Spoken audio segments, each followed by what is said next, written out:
What's up YouTube? I am back with another video, and today's video is my experience buying my 2021 Scat Pack charger. This really came in random because the day that I got my charger, I didn't know that I was going to get a charger. I woke up that morning not knowing I was going to get a charger. Well, I got off work that morning not knowing I got a charger since I worked third shift. See, what had happened was my wife was looking for a car, and she went to the dealership. She was gonna trade her car in. It got a lot of troubles with it, so she went to the dealership to try to trade it in. And I never traded a car in before, so I was just watching her experience and see how it is, trading in a car. So we went to the dealership, and like, she loves Hyundai, so we was at the Hyundai dealership, and they wasn't talking the right numbers for her. So I was like, you know what?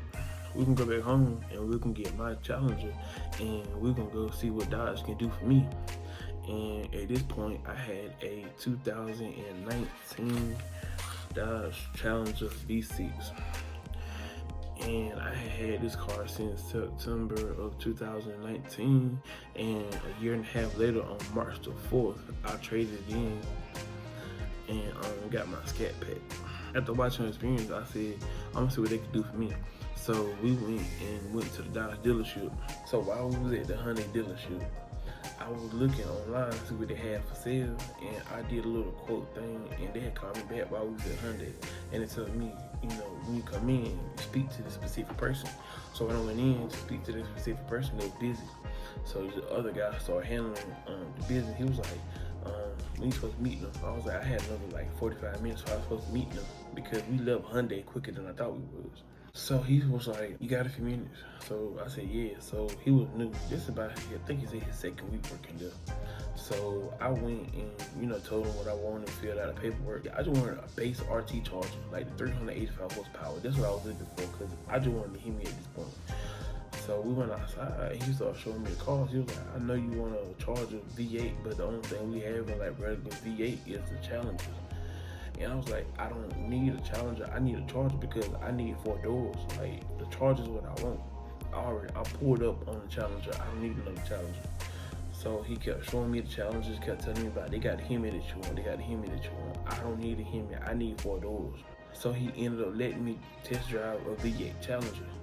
So we drove that Challenger. So I pulled off in the parking lot. My wife was in the passenger seat, he was in the back. He actually let me test drive it and drop her off at home because she had to go to work later on. And when you buy a car, it takes all day. So, we were just wasting time until my person that I was waiting for to come available. After we test drove and dropped her off at home, I was in love with the Hemi, but I knew I needed a 4-door car. So, matter of fact, when we pulled out from the parking lot, I didn't know that it was set on kilometers instead of miles per hour. So when I pulled out, I barely tapped the gas, and it said like 120. And the guy in the back, he got scared. He was like, you need to slow down, you over 100 miles an hour. I was like, yeah, because I didn't pay attention to it either.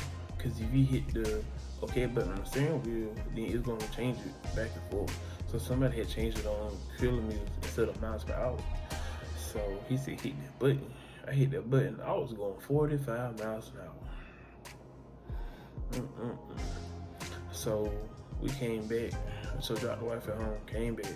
He kept telling me that, you want the 4 doors, but we got the Challenger with the Hemi that you want. He kept telling me that. And on the test drive, he was like, this is your car, this is your car. Like, no, this is not my car. Second of all, it was blue, bright blue.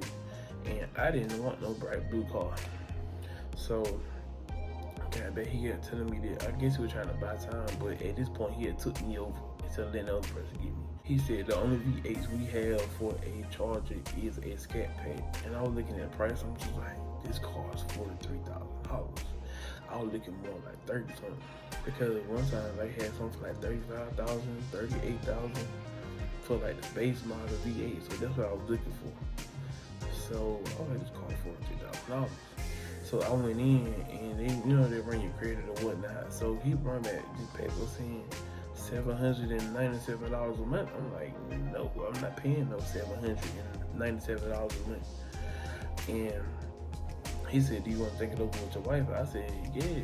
So I took the paper, I left, because I said, I'm not paying no $797 a month. That's a whole house payment, everything. So I left, and I got probably about a minute down the road. The guy calls me back and said, we can get you into the $500 price range like we were talking about. I'm like, all right. He said, just come back. I said, all right. So I turned around. I went back.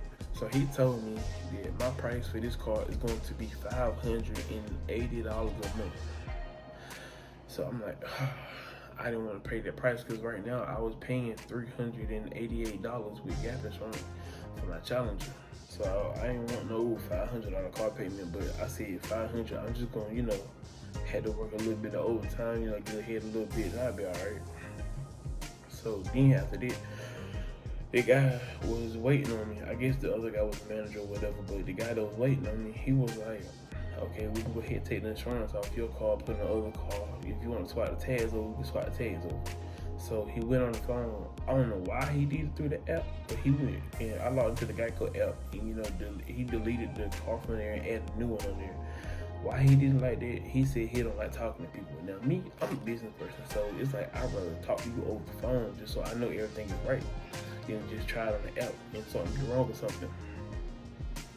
So he swapped the tags over to the new car. Then he put the insurance on the new car. So at this point, I ain't got nothing on this car. I even signed all the paperwork saying that this is my car. So once I signed all that paperwork, I really sat there for like 2 hours, I believe, and they're like, we're just waiting, because the guy kept saying, we waiting on the bank, wait on the bank, wait on the bank. But he promised me $580 a month. Keep that in mind, $580. So I went and signed all the paperwork, swapped the tags and insurance over, signed the finance paper. Well, about to go sign the finance paper. They said, we just waiting on the lady to call you back to go sign your finance paper. So after that, he comes over there and say, we cannot do $580 a month. The lowest we can get you with gap insurance is $608 a month. I said, but y'all promised $580. So I said, all right, I'm gonna go home, talk about it with my wife for a little while and see what she say. Cause at the time she was having car troubles and she was talking to me and we had just got off the phone. And she said that, just go ahead and think about it first, cause we got bills to pay or whatever, so think about it first, cause $608 is a whole lot of money for a car payment. I said I want to talk it over with her for a while. So he said it is too late for that because we done swapped the insurance over, so it's gonna be hard, and they swapped the tags over. I said, so I am stuck with this car whether I want it or not. So he told me that. So then he said, I bet you I can show you $300, an extra $300 that you didn't know you had. So I was like, all right, show me then. So he pulled out his little notepad, wrote down my monthly income, and wrote down my bills or whatever. So he added the bills up, but the thing about it is he added up the months that got 5 weeks in there. And it's only about 3 months out of the year that got 5 weeks in there. He gonna say that's your actual income, not 4 weeks, but 5 weeks. I'm like, how is your income gonna really be 5 weeks when it's only 3 months out of the year that got 5 weeks? But I was like, all right, whatever. He showed me, he subtracted the bills, and it was like enough for the car payment or whatever. So he looked at me, he said, see, you can afford this car. Congratulations. Finish this man paperwork and stop wasting my time. I was like, dang, hand me the keys and everything. So finally finished paperwork, went to finance, and she did the rest of my paperwork. Now at this point, I had went to the shop about 2:45.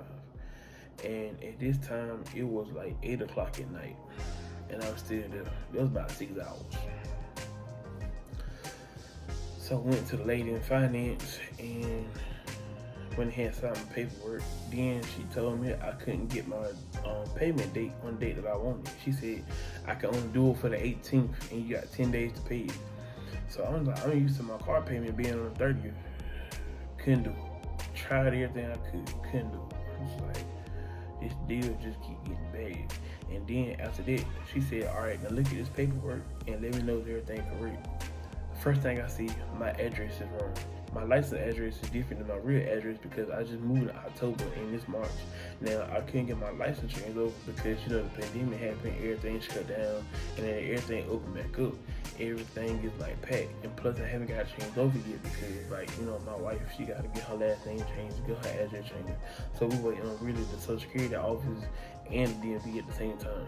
So I haven't got my address switched over, but I told him that my new address was this and that.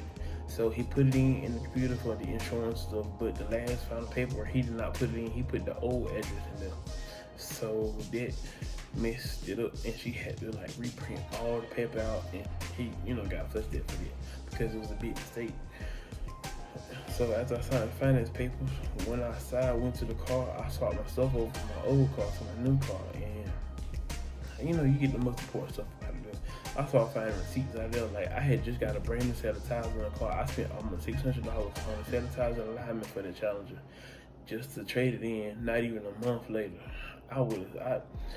if I known that, I would have drove that car till the tires went bald. Like, I could have saved $600.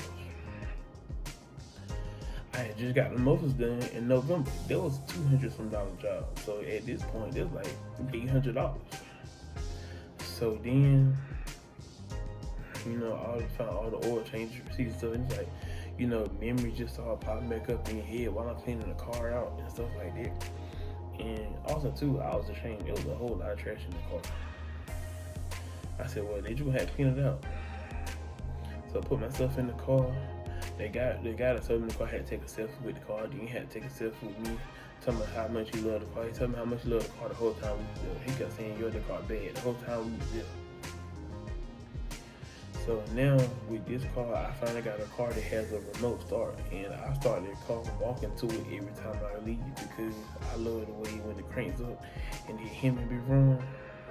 Ain't no better sound than it. I put my stuff in the car, and I was finally out of there. It was about 8:30, 8:45. Now I've been there since 2:45. It is 8:45 and I'm just leaving. And I had to be to work at 11 o'clock. So then I had to drive down the road, try to relax some a little bit later, give me something to eat because I hadn't had anything to eat all day because when I got home, wife car was messed up. So most of the morning we was spending trying to get, her car fixed, see what was wrong with her car, see what that dealership was talking about. So then we left from that dealership, went to my dealership, and my dealership took from 2:45 to 8:45.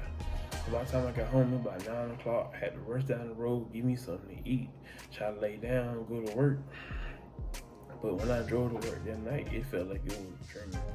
This morning when I got out of work, I cranked the car walking up to there, and I'm telling you, it just don't feel real to me because I finally got my dream car. Even though it felt like it was a bad deal because they told me one price, then there was another one, and all the other stuff I talked about, I still got my dream car, and I love it. But you gotta get used to all that power coming from my V6. My line coordinator from work told me, son, let's race. I was already going 50 miles an hour. I barely touched the gas pedal. I went from 50 to 90 miles an hour. I said, no, this car got a whole heap of power. I know I ain't gonna use it all. And right now it's still new, so you look for every excuse to drive your car. But the gas mileage in there ain't great. You gotta think about your trip before you take them. But right now it's new. You don't even care about none of that. I'm trying to drive everywhere. Then also the next day, I had to go to the dealership because I told them since I had another key to the Challenger, somebody had to bring the extra spare key in there. So the next day I drove and got a spare key, got my parking permit for the apartment complex and stuff like that out the car. Got my steering wheel cover out the car. Then drove back home, and I was getting my stuff from my Challenger out the car, put it into the house. And I realized the dude left the lockbox in the car. Now, every dealership might not be the same, but at this Dodge, on the window, they got a lockbox on the window with the key in there. So after he took the key out of the lockbox, he put the box in the car. So I made an excuse. I'm like, look, I'm going to Dodge real quick to return this box. I'll be right back. Just have an excuse to drive the car a little bit ways down the road. I went there to return that lockbox. I put it in the parking lot. They had my Challenger sitting out there. They took my Hellcat off the back. They had it washed up and clean. Man, I was sad looking at that car. Cause you just built so many memories with that car. And you done built so many memories and you don't want to let that car go. But it was time to go. So then after that, the guy that sold me the car has been texting me every day. He asked me how the car going. It's been like a week now. And also too, to add on to it, the guy lost the gas card, asking me, did he leave the gas card in the car? I'm like, no, I ain't see it in the car because if he left the gas card in the car, I have to use 93. So if he left that gas card in the car, his company will know. They were like, I ain't using a whole lot of gas because I'll be filling my car right on up. It's gonna be a separate video, but I got the car Thursday. They fill the car Thursday. By Sunday, I had to put $80, a little over $80 in the tank. And I gotta get more gas right now. So they let you know the gas mileage. But if you get on the highway, it's got some good mileage on it. But if you run around the city, you ain't gonna get no good gas mileage. So this concludes this video on the day I bought my 2021 Scat Charger. I will see y'all in the next one. Peace.